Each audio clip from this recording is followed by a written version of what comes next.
नमस्कार दोस्तों, मैं एडवोकेट विष्णुधारी सी लीगल चैनल में आप सभी दर्शकों का स्वागत करता हूं।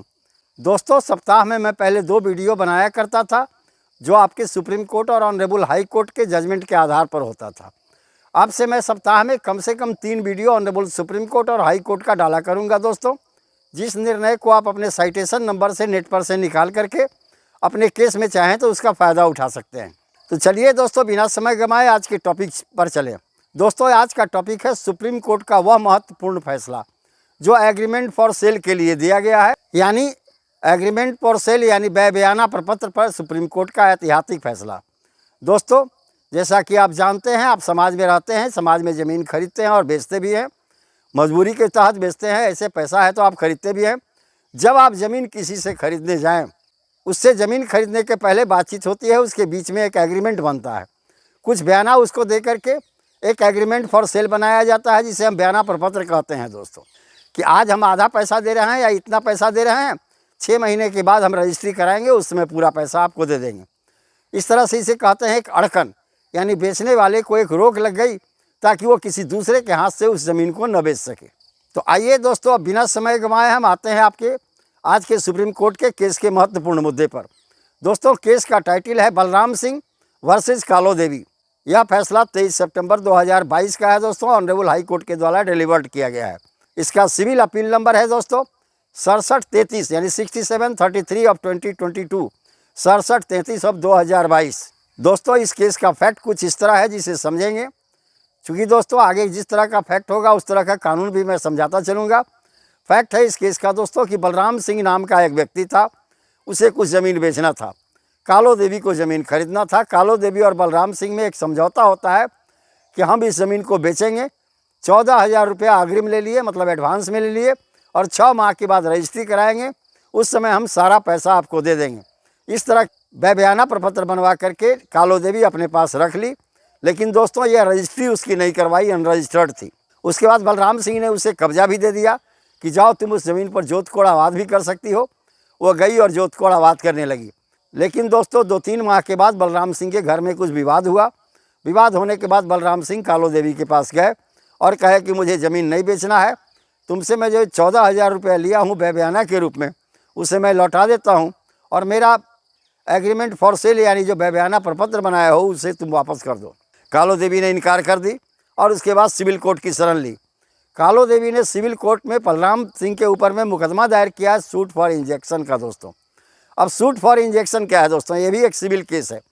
सेक्शन 39 स्पेसिफिक रिलीफ एक्ट के अंदर में जो धारा 39 है दोस्तों, विशिष्ट अनुतोष अधिनियम 1963 का, उसके अंतर्गत में यह वर्णित किया गया है कि अगर आपके ज़मीन पर कोई भी बाहरी व्यक्ति बलपूर्वक या अनधिकृत रूप से कब्जा करना चाहता है, ऐसी परिस्थिति में आप न्यायालय में उसके विरुद्ध में सूट फॉर इंजेक्शन यानी निषेधाज्ञा के लिए वाद ला करके उस व्यक्ति को आप रोक सकते हैं न्यायालय के आदेश से। दोस्तों, इसी प्रकार कालो देवी जो थी वो suit for injunction civil court में फाइल की बलराम सिंह के विरुद्ध में कि बलराम सिंह ने हमारे साथ एग्रीमेंट किया था, ज़मीन बेचने का 6 माह की अवधि दी गई थी, इसके बीच में उसे सारा पैसा दे देता, लेकिन अब वो ज़मीन बेचने से मुकर रहा है।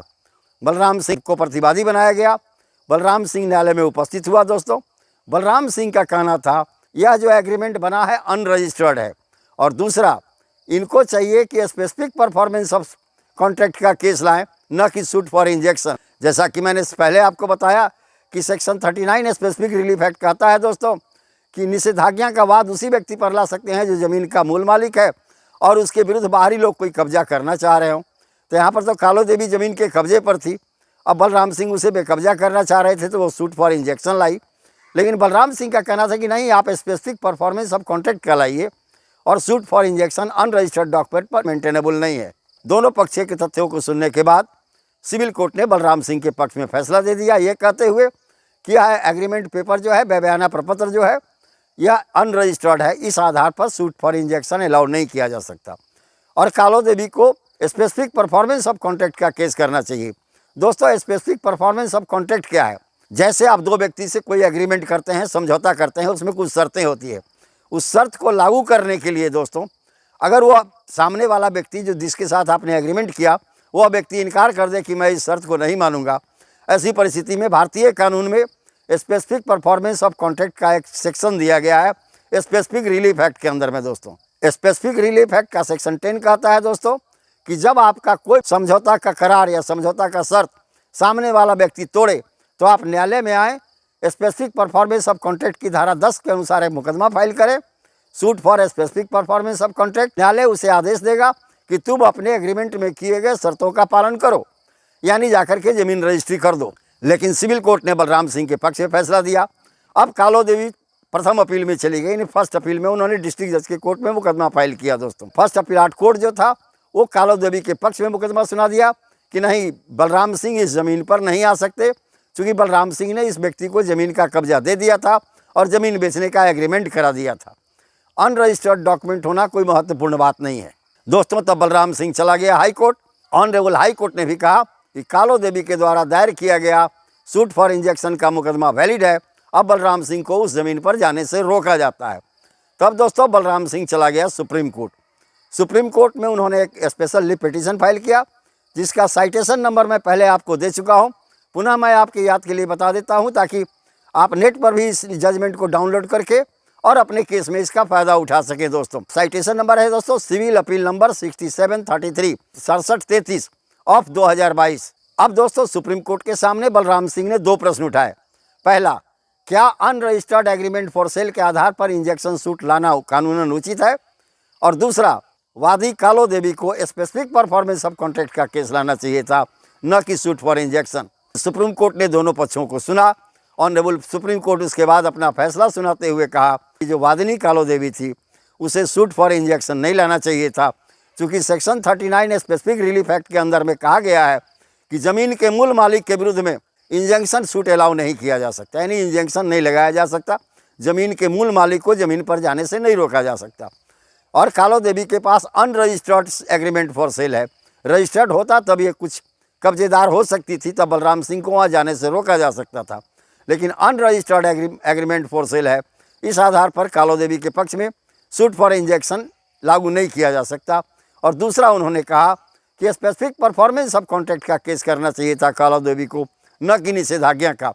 अगर कालो देवी ने स्पेसिफिक परफॉर्मेंस ऑफ कॉन्ट्रैक्ट का केस सेक्शन 10 धारा 10 स्पेसिफिक रिलीफ एक्ट के अंदर में किया होता तो बलराम सिंह को मजबूरन कालो देवी के पक्ष में उस ज़मीन की रजिस्ट्री करनी ही पड़ती। न्यायालय आदेश देता कि जाओ इसकी रजिस्ट्री कर दो। आज का वीडियो आप देख रहे होंगे, टॉपिक क्लियर हुआ दोस्तों। मैं आपके लिए कहता हूँ, जब आप किसी व्यक्ति से कोई ज़मीन खरीदने का एग्रीमेंट कराएं तो निश्चित तौर पर उसका रजिस्ट्रेशन करा लें। अगर रजिस्ट्रेशन आप नहीं कराते हैं तो भविष्य में होने वाली कठिनाइयों का सामना आपको करना होगा। हो सकता है आपका पैसा भी डूब जाए और आपके हाथ से ज़मीन भी निकल जाए।